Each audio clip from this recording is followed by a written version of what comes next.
shida sasa kwa wale ambao wasiomwamini. Biblia inasema kwamba amwaminie atapata uzima wa milele. Sasa asiyemwamini anakuwa namna gani? Hukumu ya milele. Bwana Yesu atusaidie. Ninajua tunataka kufika Pentecost. Na ninajua hapa kuna watu watabatizwa. Wakati watu waone kwanza tuwape mikono. Watu ambao watabatizwa hapa. Amen. Mungu akubariki sana. Leo ni somo maalum kwa ajili yetu sote. Lakini pia kwako pia. Ujue kile ambacho unataka kukifuata. Biblia inasema asiyemwamini anahukumiwa milele. Yaani unaanza mateso hata kama ukiwa bado duniani, lakini kule kuzimu utateseka. Biblia inasema kwamba itakuwa ni kulia na kusaga meno. Kwa wale ambao walikataa injili, wakasema mimi siwezi, bora nifuate maisha mazuri. Bora niende kwanza nifurahie maisha. Unaona? Mwimbaji mmoja kaimba kwamba eti bora ni enjoy maisha mafupi duniani. Eti kwa nini mteseke roho? Jiunge na mimi upoze ko. Unajua unachokiimba? Mimi siimbaji hovyo nyimbo za wasanii. Anasema bora ni enjoy kwa maisha mafupi. Anayajua kwamba ni maisha mafupi. Anayaimba maisha mafupi ni simple.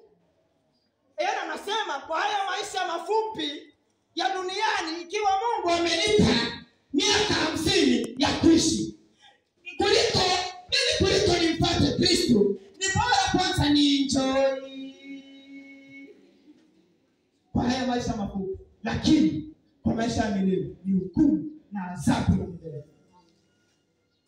Halafu naimba maisha mafupi. Unajua unachokiimba wewe, unamsaidia kufanya kampeni. Ndio hivyo tunavyosaidiana shetani kupeperusha mambo yake bila kuelewa. Analize kwanza yale maneno yanasema nini. Mungu atubariki sana. Amen. Lakini sasa Biblia inasema kwamba sisi ambao tumemwamini Kristo, tunapokufa tunalala, tutaamshwa siku moja. Unajua mtu ambaye amekufa, mtu ambaye amelala ni tofauti na mtu ambaye amekufa. Analala ili kwamba akaamshwe, ama ili kwamba akaja kuamka. Sasa sisi tutakapoamka tutakwenda wapi? Mungu ambariki aliyenunua. Amen. Amen. Tutakwenda wapi? Tunaenda kumaliza.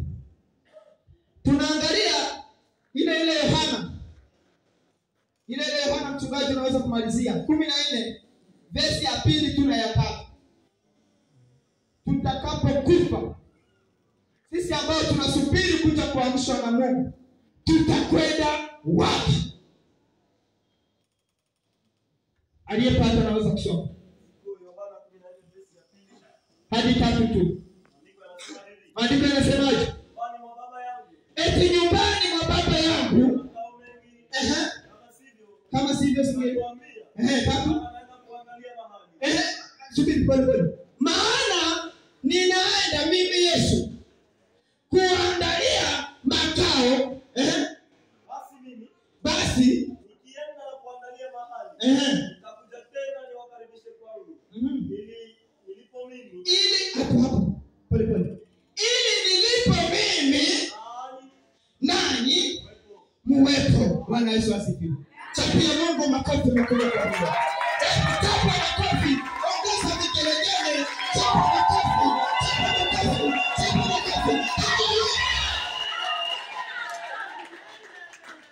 Biblia inasema kwamba Yesu aliyetufilia akaona kwamba si vema tuendelee kuhangaika, tuendelee kuteseka, tuendelee kutoa ng'ombe kwa ajili ya kusamehewa dhambi.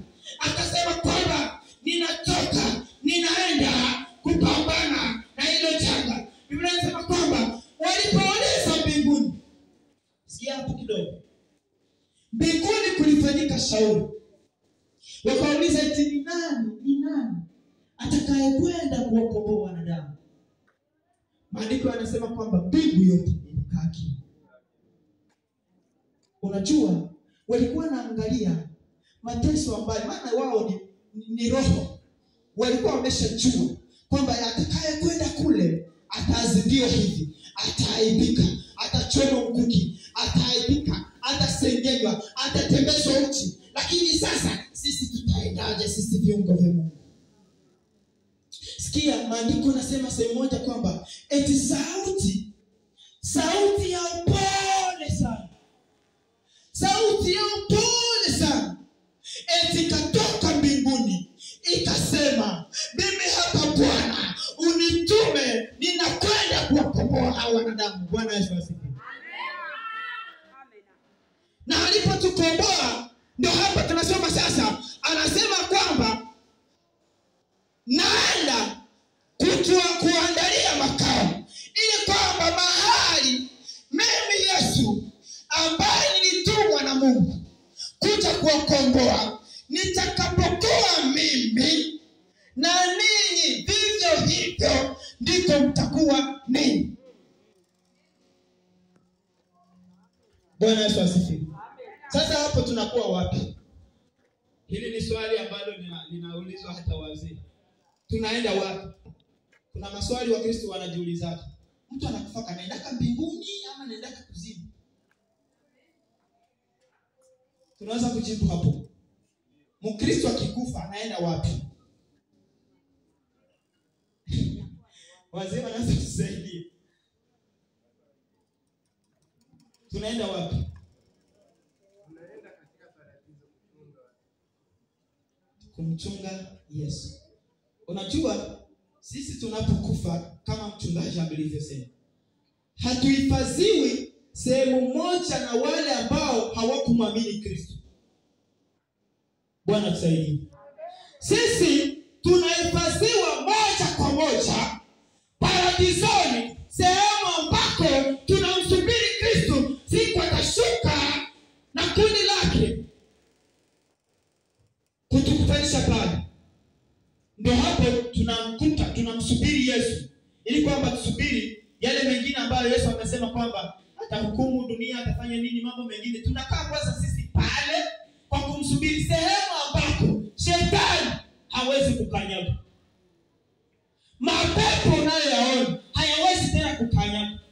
Kifo unachokiogopa, kifo hiki hakiwezi hata kuchungulia, maana ni sehemu ambako ni patakatifu pa Mungu. Bwana Yesu atusaidie sana.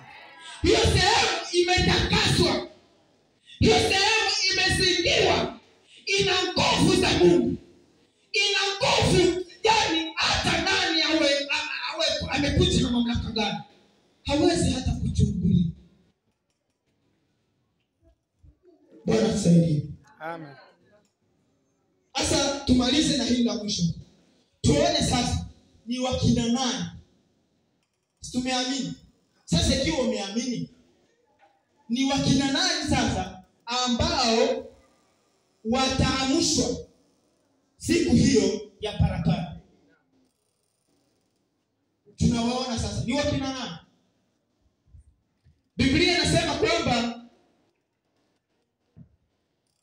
anayetaka kunifuata mimi, hatutasoma hapo, tunakomboa muda. Biblia inasema kwamba anayetaka kunifuata mimi, kuna sharti mbili. Cha kwanza, ajikane mwenyewe. Cha pili, auchukue msalaba wake kila siku na anifuate. Bwana tubariki. Anayetaka kunifuata mimi ajikane mwenyewe, alafu achukue ule msalaba wake kila siku, kila siku, kila siku ananifuata mimi. Sio msalaba siku moja, kila siku. Ngoja nikupe utofauti wa mpagani na Mkristo hapa kwa msalaba. wewe unaambiwa unamfuata Yesu na msalaba wako kila siku. Ndio maana unapitia